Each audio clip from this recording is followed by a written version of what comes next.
Everyone, स्वागत है आप सभी का आज के इस नए वीडियो लेक्चर में। मैं हूं आपका दोस्त दीपेश गहलोत और आज हम बात करने वाले हैं अंतरराष्ट्रीय जगत में एक बहुत ही महत्वपूर्ण परिवर्तन होने वाला है, क्योंकि यहाँ पर एक देश है अमेरिका। अमेरिका जिसे हम बहुत ही क्या जानते हैं, विश्व के लीडर कंट्री के रूप में जानते हैं। और एक ऐसा देश भी अमेरिका जहां जहां लड़ाई होती है, जहां जहां आग लगती है, वहां पे आग लगाने वाला व्यक्ति अमेरिका ही होता है। ये जो आप मेरे पीछे एक महिला का फोटो देख रहे हैं, इनका जो नाम है नैन्सी पेलोसी है। नैन्सी पेलोसी अमेरिका का जो लोअर हाउस है, जिसे भारत के संदर्भ में समझा जाए तो भारत की जो संसद होती है, हमारी संसद में जो स्थान ओम बिरला जी का है, मतलब माननीय लोकसभा अध्यक्ष जो है ओम बिरला जी, वही स्थान नैन्सी पेलोसी का अमेरिका में। अमेरिका का जो लोअर हाउस है, उस लोअर हाउस की ये अध्यक्ष है नैन्सी पेलोसी। ये पहले भी सुर्खियों में आ चुकी हैं और अभी भी सुर्खियों में आई है। पहले क्यों सुर्खियों में आई है तो ध्यान से देखिए। लगभग आज से 2 साल पहले की बात है, 1.5-2 साल पहले की बात है। अमेरिका ये प्रयास करता है, अमेरिका बार बार ऐसा करने की कोशिश करता है कि मैं विश्व में लीडर बना रहा हूं, मेरे आगे कोई भी उठ के खड़ा ना हो। ऐसा ही एक देश है चाइना। अमेरिका के इक्विवेलेंट ही चाइना धीरे धीरे बढ़ता जा रहा है, वो भी इकोनॉमी में आगे बढ़ता जा रहा है, डिफेंस के क्षेत्र में भी वो काम कर रहा है। चाइना के पास में एक छोटा सा देश है जिसे बोला जाता है ताइवान। अब यहाँ पर चाइना हमेशा से मानकर चलता है कि ताइवान उसका एक इंटीग्रल पार्ट है, वो चाइना का ही हिस्सा है। पर विश्व जगत में देखा जाए तो चाइना अपने आप को उसका पार्ट बताता है, पर ताइवान अपने आप को उसका पार्ट स्वीकार कभी नहीं करता है। ताइवान बोलता है कि हम एक सेपरेट कंट्री हैं, चाइना बोलता है कि नहीं, ये हमारा पार्ट। तो यही इसी आग के अंदर घी डालने का काम करता है अमेरिका। अमेरिका ने आज से लगभग 1.5 से 2 साल पहले अगस्त 2022 के आसपास ये नैन्सी पेलोसी जी को ताइवान के अंदर भेज दिया था। ताइवान के अंदर जो डेलीगेशन से एक मीटिंग करने के लिए भेज दिया था कि भैया जब जब तुम्हें हमारी सहायता पड़ेगी, हम तुम्हारी सहायता के लिए आएंगे। और इस संदर्भ में जैसे ही चाइना को खबर लगी थी कि नैन्सी पेलोसी ताइवान में आने वाली है, तो वहां पर चाइना की तरफ से स्टेटमेंट दे दिए गए थे कि भैया नैन्सी पेलोसी जी आप इधर आ मत जाना, अन्यथा अगर आप आ गई तो आपके एरोप्लेन को वहीं पर ही शूट डाउन कर दिया जाएगा। जैसे ही ये खबर अमेरिका को लगी कि चाइना ने इस तरीके के स्टेटमेंट दिए हैं कि ये नैन्सी पेलोसी जी को उड़ाने का प्रयास करेगा, तो अमेरिका की तरफ से इस प्रकार का जो क्या है एक डेलीगेशन भेजा गया। मतलब जिस एरोप्लेन में आ रही थी उसके आउटसाइड फाइटर एयरक्राफ्ट भी इसके साथ में भेजे गए थे। तो अमेरिका ने अपनी तरफ से आग लगाई, उस आग को और भड़का दिया। हालांकि चाइना ने अपनी तरफ से सिर्फ मौखिक तौर पर ही प्रतिक्रिया दी थी। उसने बोला था हम नैन्सी पेलोसी के जहाज को उड़ा देंगे, पर उसकी तरफ से भविष्य में ऐसा कुछ भी नहीं करा गया। यहाँ उस समय की फोटो है, Republic of Taiwan welcoming US home speaker Nancy Pelosi. Nancy Pelosi ने उस समय आकर यहाँ पर जो कुछ पैक्ट भी साइन करे थे, खबर निकल कर आई थी, if she dares China warn Nancy Pelosi against the visiting Taiwan. मतलब मैडम आप यहाँ पे उतर मत जाना, अन्यथा उतर गई तो आप हमारे क्या हो जाएंगे, फाइटर एयरक्राफ्ट का ग्रास बन जाओगी, उसका खाना बन जाओगी। ये यहाँ पर नैन्सी पेलोसी है और नैन्सी पेलोसी जी के साथ में ताइवान की उस समय की जो प्रेसिडेंट थी, उस समय की प्रेसिडेंट उनके साथ में मीटिंग करती हुई यहाँ पर दिख रही। अभी हालांकि यहाँ पर ताइवान में परिवर्तन हो चुका है। ताइवान में जो चुनाव हुए तो उसके अंदर एक पुरुष जीत कर आया। मतलब पहले यहाँ पर लेडी प्रेसिडेंट थी, अब यहाँ पर एक व्यक्ति मेल प्रेसिडेंट बनकर सामने। तो ये खबर तो हो गई नैन्सी पेलोसी की कि नैन्सी पेलोसी को हमने जान लिया। ये पहले भी चर्चा में थी और अब ये वापस से सुर्खियों में आ चुकी है, क्योंकि ये भारत के अंदर आई है। भारत के अंदर क्यों आई है तो भारत के अंदर एक खबर निकल कर आई है कि भारत के अंदर जो क्या है दलाई लामा है, दलाई लामा से मिलने ये भारत के जो हिमाचल प्रदेश के अंदर एक जिला है कांगड़ा के अंदर इनके एयरपोर्ट के ऊपर एरोप्लेन लैंड करा और ये दलाई लामा जी से मिलने आई है। तो अब ऐसा क्यों हो रहा है उसको भी समझने का प्रयास करेंगे। US landmarks to visit India to strengthen tie meet Dalai Lama. यहाँ पर ये नैन्सी पेलोसी जी है और ये जो रेड कलर के कपड़ों में देख रहे हैं यहाँ पर दलाई लामा।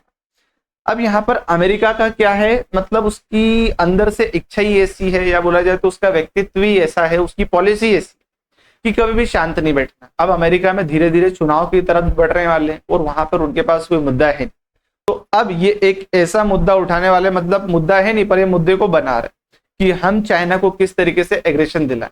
यहाँ पर उसने उस समय ताइवान के ऊपर जाके पैक्ट साइन करवाया, तो उसने ताइवान और जो चाइना है उसके रिलेशन बिगाड़े, खुद के और चाइना के रिलेशन बिगाड़े। अब वो यहाँ पर दलाई लामा से मिलने आए। दलाई लामा से मिलने के बाद में यहाँ पर वो हमारे और चाइना के रिलेशन बिगाड़ेगा, खुद के और चाइना के रिलेशन बिगाड़ेगा, और यहाँ पर दलाई लामा की तरफ से यानी क्या क्या स्टेटमेंट देके जाए। यहाँ पर जो नैन्सी पेलोसी जी हैं, नैन्सी पेलोसी जी को इसी काम के लिए भेजा गया। नैन्सी पेलोसी अपने जो चाइना के उपक्ष में तो हमेशा से ये लोग रहते हैं, पर अभी फिलहाल की स्थिति में यहाँ पर 6 से 7 लोगों का डेलीगेशन अमेरिका की तरफ से आया है। ये पूरी तरीके से इस बार प्रयास करने वाले हैं कि जो दलाई लामा को कन्विंस कर, अब किस चीज को कन्विंस करने के लिए आने वाले हैं तो उसको मैं धीरे धीरे आपको आगे बताऊं। पर ये दलाई लामा से इनका क्या संबंध है, दलाई लामा के पास ये क्यों आए हैं, इसको थोड़ा समझने का प्रयास करते हैं, ठीक है। और उसके पहले थोड़ा सा समझते, ये लगभग एशिया का मैप है। एशिया के अंदर हमारा प्यारा भारत और चाइना का मुख्य तौर पर यहाँ पर मैप दिखाया गया। इसी मैप के अंदर यहाँ पर एक छोटा सा रीजन आता है तिब्बत का जो प्रमुख लीडर है उन्हें दलाई लामा कहा जाता है, ठीक है। और दलाई लामा और चाइना की लंबे समय से लड़ाई चल रही है। इसी लड़ाई के ऊपर अमेरिका क्या करना चाहता है, घी छिड़कना चाहता है, तेल छिड़कना चाहता है, जिससे कि आग और सुलग जाए। अब हम दलाई लामा को समझेंगे, दलाई लामा कौन है, दलाई लामा कैसे बनते हैं, और दलाई लामा और चाइना के क्या रिश्ते, इसको भी थोड़ा समझने का प्रयास करेंगे। तो सबसे पहली बात, तिब्बत का जो सुप्रीम लीडर होगा उसे हम क्या कहेंगे, दलाई लामा। फिलहाल की स्थिति में ये जो व्यक्ति है रेड कलर के कपड़ों में, ये दलाई लामा है, जिनका नाम तेंजिन ग्यात्सो, ये 14वें दलाई लामा कहलाए गए हैं और फिलहाल की स्थिति में 87 साल के हो चुके हैं। और यहाँ पर तिब्बत के राष्ट्रीय अध्यक्ष भी हैं और साथ ही साथ उसके धर्मगुरु। यहाँ पर क्या है, पहले के समय एक क्षेत्र हुआ करता था चाइना में, भारत और चाइना के बीच में क्षेत्र आता था तिब्बत, अभी भी तिब्बत है। पर 1948 के बाद जब हमारा देश आजाद हुआ तो उस समय के बाद में यहाँ पर चाइना ने इस पूरे क्षेत्र के ऊपर कब्जा कर लिया, और कब्जा करने के बाद में उसको चाइना का एक इंटीग्रल पार्ट बना। फिलहाल की स्थिति में आखिर ये जो तिब्बत के धर्मगुरु हैं दलाई लामा, इससे चीन इतना चिढ़ता क्यों है, तो इसको भी जानने का हम प्रयास करेंगे। सबसे पहले ये जो दलाई लामा क्या है, ये परंपरा क्या है, इसको भी थोड़ा समझने का प्रयास करेंगे। जैसा कि हम जानते हैं बौद्ध धर्म है, एक धर्म है हमारे जो सामी धर्मों की कैटेगरी में आता है, बौद्ध धर्म, जैन धर्म। तो उसके अंदर बौद्ध धर्म भारत से उपजा और धीरे धीरे हमारे आसपास के जो क्षेत्र होते हैं, Mongolia, China, Sri Lanka, Nepal, Myanmar, इन क्षेत्रों में धीरे धीरे फैलता गया। तो उसी क्षेत्र विशेष के अंदर तिब्बत के अंदर यह धर्म धीरे धीरे फैलने लगा। और उस समय 1357 में से 1419 तक तिब्बत में एक धर्मगुरु, यही बौद्ध धर्म का प्रचार प्रसार करने वाले, जिनका नाम था सिक्खमपा। सिक्खमपा ने एक स्कूल खोला वहां पर, जिसका नाम था जेंगल स्कूल। ये जेंगल स्कूल का प्रमुख काम ये था कि बौद्ध धर्म की जो शिक्षाएं थी उनका प्रचार प्रसार किया जाएगा, उन्हीं को आगे बढ़ाया जाएगा। तो यहीं से इनका जो क्या है दलाई लामा बनने का प्रोसीजर चालू हुआ। यहाँ पर क्या है, इनके नाम से अलग अलग जो गुरु बने हैं, मुख्य तौर पर 14वां गुरु अभी तक काम कर रहे हैं यहाँ पर इस कैटेगरी के अंदर। यहाँ पर एक व्यक्ति है जिनका नाम क्या है, गेंद्रुन द्रुप जो आगे चलकर पहले दलाई लामा बने। बौद्ध धर्म के अनुयायी दलाई लामा को एक रूपक की तरह देखते हैं और इन्हें करुणा का प्रतीक माना जाता है। मतलब ये बहुत ज्यादा सौम्य होते हैं। इनके अंदर जो वो वाले जो भाव बोले जाते हैं, वो संवेग बोले जाते हैं, जिसके अंदर क्रोध, लोभ, कामना, ये सारी चीजों से ये व्यक्ति क्या होते हैं, मुक्त होते हैं। ये जो लगभग 1912 तक 13वें दलाई लामा बन चुके थे। अब यहाँ पर क्या हुआ था, तिब्बत का जो क्षेत्र है वहां पर 2 व्यक्ति निवास करते हैं। एक तो तिब्बत की जो नॉर्मल जनता है और दूसरी जनता होती थी जो बौद्ध धर्म को अपनी तरफ से एक्वायर करती थी या बौद्ध धर्म को मानती थी। धीरे धीरे इनके बीच में कॉन्फ्लिक्ट हुए और तिब्बत की संस्कृति बढ़ते गई, पर बाद में इसी तिब्बत की संस्कृति ने बौद्ध धर्म को भी धीरे धीरे अपने क्षेत्र के अंदर अपना लिया। अब यहाँ पर क्या होता है, जैसे जैसे वो तिब्बत क्षेत्र के अंदर बौद्ध धर्म इन्वॉल्व होता जाता है तो चाइना उसे अपने ऊपर क्या करता रहता है, अप्लाई करता जाता है, उस क्षेत्र के ऊपर अपना कब्जा करता जाता है। चाइना उस क्षेत्र विशेष के अंदर तिब्बत को स्वायत्ता दे देता है कि भैया आप स्वायत्ता से आप अपने निर्णय लो, आपको जो करना है वो करो, पर आप हमारे अंडर में रहोगे। यही जो स्वायत्ता है, ये स्वायत्ता 1912 के अंदर क्या होते हैं, 13वें गुरु जैसे ही बनते हैं। 13वें गुरु 1912 के अंदर गुरु बनते ही क्या कर देते हैं, इस क्षेत्र को स्वतंत्र घोषित कर देते हैं। मतलब बोलते हैं कि हम आपका पार्ट भी नहीं है, पहले तो हम हमारे निर्णय खुद लेते थे पर आप हमारे ऊपर शासन करते थे, हम आपको अपने से सुप्रीम मानते थे। पर अब 13वें गुरु बनने के बाद में यहाँ पर हम हमारे निर्णय तो स्वयं लेंगे पर अपने आप को पूरी तरीके से स्वतंत्र मानेंगे। यहाँ पर लगभग 40 सालों तक क्या हुआ है, यहाँ पर पूर्ण रूप से ये तिब्बत का क्षेत्र स्वतंत्र बनकर रहा, चाइना से पूरी तरीके से अलग कटके रहा। 13वें नंबर के बाद में जैसे ही 14वें नंबर के जो दलाई लामा बने, वो दलाई लामा बनने के बाद में क्या हुआ, एक इंसिडेंट हुआ। इंसिडेंट ये हुआ कि उस समय 1956 में चाइना के जो प्रेसिडेंट हैं वो प्रेसिडेंट और दलाई लामा भारत आए। अब चाइना के प्रेसिडेंट और दलाई लामा भारत आए तो उस समय के जो दलाई लामा है, जो फिलहाल की स्थिति में अभी दलाई लामा है, वो उस समय 23 वर्ष की आयु के थे। 23 वर्ष की आयु के थे, बहुत ज्यादा फुर्तीवान थे, एनर्जेटिक थे। तो इन्होंने मुद्दा क्या कर दिया, वहां पर हमारे जो प्रधानमंत्री हैं जिन्हें जवाहरलाल नेहरू कहा जाता है, जवाहरलाल नेहरू के सामने मुद्दा रख दिया कि सर ये चाइना से हम क्या हो गए थे, 1912 में स्वतंत्र हो गए थे, पर ये हमारे ऊपर बार बार मतलब जो एक तरीके से कब्जा करने के प्रयास करता रहता है, बार बार हमारे ऊपर हमले के प्रयास करता है कि हम जैसे पुरानी की स्थिति में थे उसी स्थिति में आ जाए, मतलब आप अपने स्वायत्त निर्णय लेते रहो पर उसके ऊपर कब्जा हमारा ही रहेगा।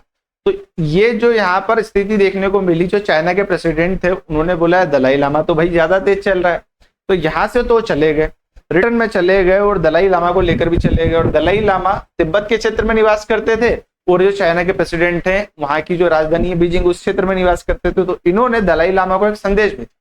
संदेश में उन्होंने भेजा कि दलाई लामा जी आप जहां भी हैं आप तुरंत के तुरंत बीजिंग में आ जाइए, पर अपने साथ अपने किसी भी सेवक, अपने किसी भी सिक्योरिटी गार्ड, अपने पास किसी भी तरीके के हथियार को लेकर मत आइएगा, सादे सिंपल है, वैसे के वैसे ही आ जाइए। अब यहाँ पर इनके जो क्या है, एक ऑस्ट्रियाई मित्र है दलाई लामा के, ठीक है, जिनका नाम क्या है, हेरर करके। इनने ये बात समझ आ गई कि इन्होंने मुद्दा जाकर भारत में उठाया है, तो अब ये चाहते हैं चाइना के राष्ट्रपति कि दलाई लामा को क्या कर दिया जाए, इस पद से हटा दिया जाए या पूरी तरीके से उस पर निर्भर बना दिया जाए। तो इन्होंने निर्णय किसको बता दिया, दलाई लामा को बताइए, देखो दलाई लामा तुम्हारे साथ में ऐसा हो सकता है। तो अब फिर क्या हुआ, दलाई लामा ने इस पूरी व्यवस्था को समझा और खुद सैनिक का वेश धारण कर कर वहां से भागकर भारत में आ गए और भारत के अंदर शरण मांग ली कि देखो भैया ये चाइना के लोग हमारे साथ ऐसा करने वाले हैं, आप हमें क्या कर लो, बचा लो। तो ये 1959 में दलाई लामा सैनिक के वेश में तिब्बत से भागकर भारत आ गए थे। वो भारत आने में उनको लगभग 14 दिन का समय लगा और तब से वो भारत का जो एक क्षेत्र है जिसे हिमाचल प्रदेश बोला जाता है, हिमाचल प्रदेश का एक जिला है कांगड़ा, उस कांगड़ा में धर्मशाला क्षेत्र करके एक एरिया है, उस धर्मशाला क्षेत्र के अंदर निवास करते हैं। वहीं से तिब्बत में अपनी क्या करते हैं, सरकार चलाते, ठीक है। तिब्बत के अंदर अभी भी इनका ही शासन चलता है। ये प्रमुख रूप से वहां पर धर्मगुरु माने जाते हैं। धर्मगुरु मानने के बाद में इनके नीचे एक प्रमुख पद भी आता है जिसे बोला जाता है तिब्बत के राष्ट्रपति, ठीक है। तो उस तिब्बत के राष्ट्रपति पद को भी इनके द्वारा बनाया जाता है। यही उस पूरे के पूरे चुनाव का ऑर्गेनाइज करते हैं। देश दुनिया में जहां जहां तिब्बती लोग निवास करते हैं वो तिब्बती लोग इनके द्वारा कराए गए चुनाव के अंदर वोट डालते हैं। तो इस तरीके से जो तिब्बत से धर्मगुरु भागकर आए हैं दलाई लामा, तो उस कारण भारत से भी इनके रिश्ते खराब हुए हैं। मतलब दलाई लामा के रिश्ते भारत से तो अच्छे हैं, भारत के अंदर वो शरणार्थी बन के रहे, पर तिब्बत के और दलाई लामा के और चाइना के रिश्ते खराब है और हमने इनको शरण हमारे यहाँ दे रखी, तो इस कारण हमारे और चाइना के रिश्ते भी खराब।